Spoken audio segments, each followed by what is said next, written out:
Bring up my mic. Hit the button. Hi everybody, Sean McLaughlin with you here at Arizona's Family. What time is it? It's about almost 3:45. We got full weather team coverage coming up at 4 o'clock right here in Arizona's Family and all of our multiple platforms.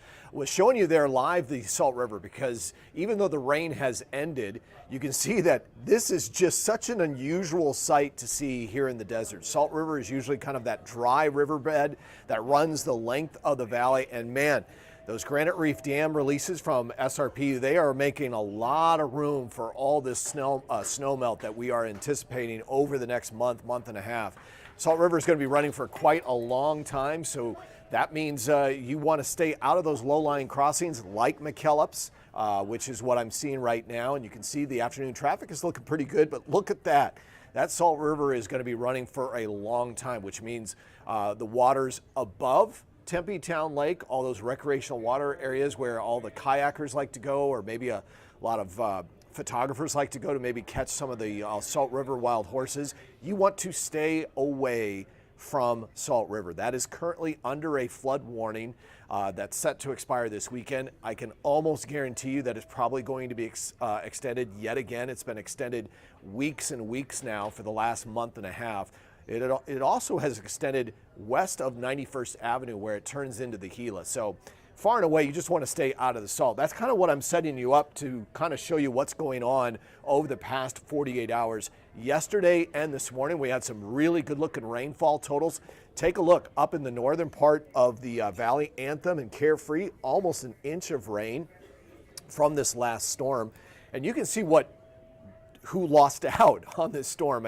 If you look just down on the bottom right-hand portion of your screen, the Southeast Valley, barely any rain out there, not even a tenth of an inch in Gilbert and Chandler, Queen Creek, not even 5/100ths of an inch. I mean, that's just barely catching the gauge at 0.04. So that was the storm total. And I remember if you were watching us last night at 10 o'clock here on CBS 5 and 3 TV, I told you it wasn't the rain that was going to wake you up in the middle of the night. It was going to be the winds. Look at these wind gusts.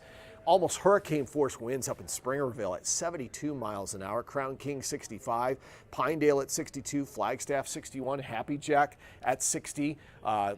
Here in the valley, it's windy as well. Queen Creek as well as Casa Grande, our friends to the south of us, 38 mile an hour wind gusts. Mesa, that's Falcon Field at 36. 33 mile an hour wind gusts at Sky Harbor, Luke at 32, and Scottsdale at 31. So it was a windy night. So there still remains lots of flood threats. I'm going to kind of go over each one of them, but these are the big ones that we want you to be on the lookout for. The Hassayampa River is flowing fairly high out there in the West Valley. That is a flood warning that goes until 11:15. Skunk River, New River areas, which is that area that you kind of look down off the I-17 as you're heading up to Flagstaff. That area up in the Black Canyon City, that is still rolling pretty high. Cave Creek, the actual creek that moves through the Cave Creek Carefree area, that has been some trouble. We already saw one water rescue that you'll see coming up here at 4 o'clock. We've got team coverage of that. That's still running fairly high, as well as the Agua Fria. Here is a look at the current watches and warnings right now, and I want to kind of zoom in on that flood watch here in a little bit. Wanted to show you a live look that the snow has ended at this point for northern Arizona. There's still some snow showers over in the eastern part of the state. There's live radar. Let's see if my weather computer can catch up, because I know that there it is. Yeah, there's the cloud cover, and you can see that it is now dry air on the west side of the state and some moisture on the southeast part. There's the Doppler radar catching up. Not a lot moving out there. It's moving from the southwest to the northeast. A little bit of a rim country action up along the 260, kind of that orographic lift. That air and that moisture is kind of being forced higher because of the topography. And when that happens, think of it as like a dish rag. You wring out your dish rag and all the water falls into the sink. Same thing with the clouds kind of moving upslope. When it hits that upper elevation areas, that topography forces that moist, unstable air to rise quick. That's when it usually loses its moisture up along the rim, and that's what we've been seeing. Okay, let's talk about the ongoing flood watch. It's a pretty big part of our state, from west central Arizona down in through southeastern, east central Arizona. The entire county of Gila County is still under a flood watch. Some of the areas of concern like Baghdad, Big Park, Black Canyon City, Camp Verde, that's through 11 p.m. tonight. Also Apache Junction, so that's the far east part of our valley. The north part of our valley, Carefree, Queen Valley, and Superior, all under that flood watch. So let's talk about the active flood warnings. You can see the Salt River. That's right kind of in the center part of your screen, that kind of long ribbon looking thing. That is still an active flood warning set to expire this weekend, but look for that to be extended. Out west, the Hassayampa, Wickenburg, still under an active flood warning. This is not a watch. This means these rivers, creeks, and streams, the washes, the arroyos, whatever you'd like to call them, are running right now. When we have a flood warning, that means there is active flooding or active water that's moving through those channels that are a danger to people as well as animals. So you want to stay out of the Hassayampa right now out west until 11:15. And then at midnight, it is for the Hassayampa, which is out west, just west of Buckeye and south of the I-10. Cave Creek still running. That's a flood warning until 10 p.m. tonight. We're keeping an eye on that. We're keeping an eye on Skunk Creek, which goes right along the New River area, Black Canyon City.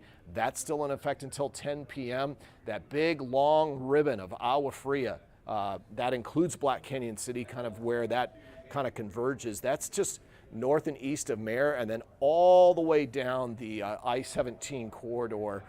That is still under flood warnings. Boy, Lake Montezuma, we've had live coverage up there for the last 2 weeks now, and that is just an area of concern because that Verde River up there really has been flowing at a rapid pace for the last several weeks. They're still under a flood warning for Big Park as well as Lake Montezuma. That's until 7 p.m. The Cottonwood Verde, the Verde River, that is still running pretty high as well. That goes through tomorrow morning, 7 a.m. And up in the north of Chino Valley, up in the Paulden area, they have a flood warning rolling through tonight until 8:30 p.m. So all of this water, our chief meteorologist, Royal Norman, likes to say, has to flow downhill at some point, and that's what we have been seeing over these last 2 days with this rain and snowstorm. Still some wind advisories in effect over in northeastern Arizona. Are we going to get pick up any sort of snow tonight and through tomorrow in the early morning hours? Maybe a little bit outside of Pine Top, maybe a little bit up in the upper elevations. Right now, this model is showing about 1 inch in Williams. I think we're going to pick up a little bit more shower activity in the northeastern and eastern parts of the state, especially down in the southeast. Nogales may pick up 0.04 of an inch, but not a terrifically large amount. So there's our measurable rain chances for the next 7 days, 6 days there, and we do have a drying trend in store. Outside right now, it's about 58 degrees, winds out of the south-southwest at 8. Here's your highs tomorrow, about 67. So we should be 80 degrees for this time of year. I know a lot of you are here on spring break. I see a lot of families out and about, maybe trying to catch a spring training game. Yes, this is definitely not normal for this time of year. We should be about 80 degrees, and we're well off that mark. Temperatures today, I think our high is going to end up to be about 65, but there's 70s coming. I wanted to kind of start to wrap this up and show you that we do have dry air filling in. Boy, they've had a rocking day in Los Angeles. They've had what they think is going to be a confirmed tornado touchdown in Montebello, which is one of the suburbs east of Los Angeles. Probably going to be one of the smaller tornadoes, maybe an F1, but it showed some damage on the ground there in Montebello, and there's a lot of video on social media of a twister over there. That low is just still moving onshore up in the Bay Area, still drawing a lot of tropical moisture. You see on the left side of your screen a lot of pin dot clouds, so there's still a lot of cold air to come through. So I think the Sierra Nevadas could have another dousing of snow. Same thing up in through the upper elevations of Utah and Nevada. But I think we're pretty much going to be on a drying trend from here on out and through the weekend. Around Arizona, you can see some scattered snow tomorrow and maybe Friday morning for Flagstaff. That would be in the upper elevations. Grand Canyon, just some windy conditions. The rim is looking to be drying out. There's Camp Verde and Pine Top. Pine Top may have another dousing of snow or a little bit of snow on Friday. That's an outside chance. Heber shows to be warming up maybe a degree or two. Tucson, Bisbee, Lake Havasu, Sierra Vista, all starting to warm up slowly. It's going to be kind of hit and miss there along the river. And let's end on the 7-day forecast. You can see a drying trend taking place, some partly cloudy skies on Friday with that little system to the north that possibly could bring the White Mountains some snow. But what's missing there? Boy, until the very end of the forecast on that Wednesday, temperatures right around 80 degrees. And oh, by the way, the LPGA, the Ladies Professional Golf Tour, only one stop here in the valley all year long, and it's out at Superstition Mountains out there at Gold Canyon.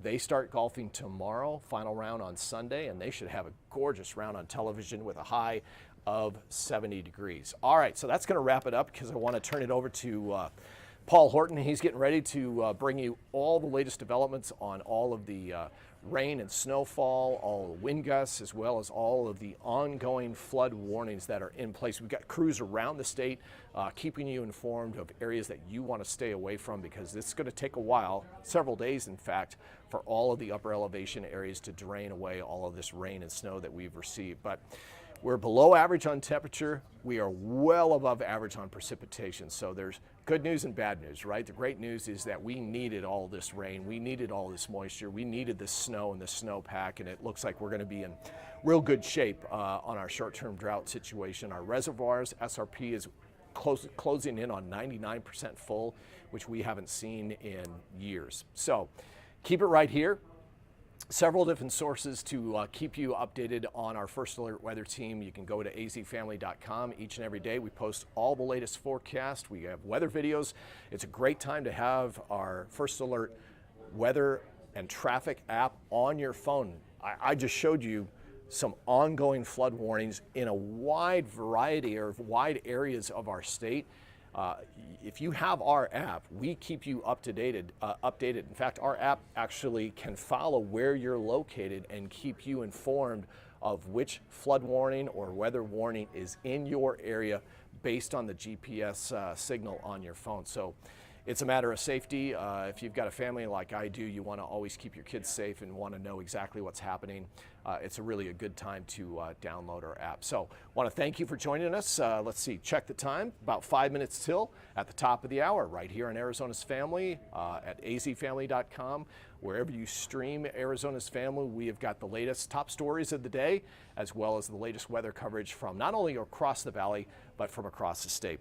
Love when you join us here streaming live here on Arizona's Family. Keep that bookmark on your favorite web browser or your favorite device. We appreciate your support here at Arizona's Family. And team coverage coming up tonight at 4 o'clock and 5 o'clock.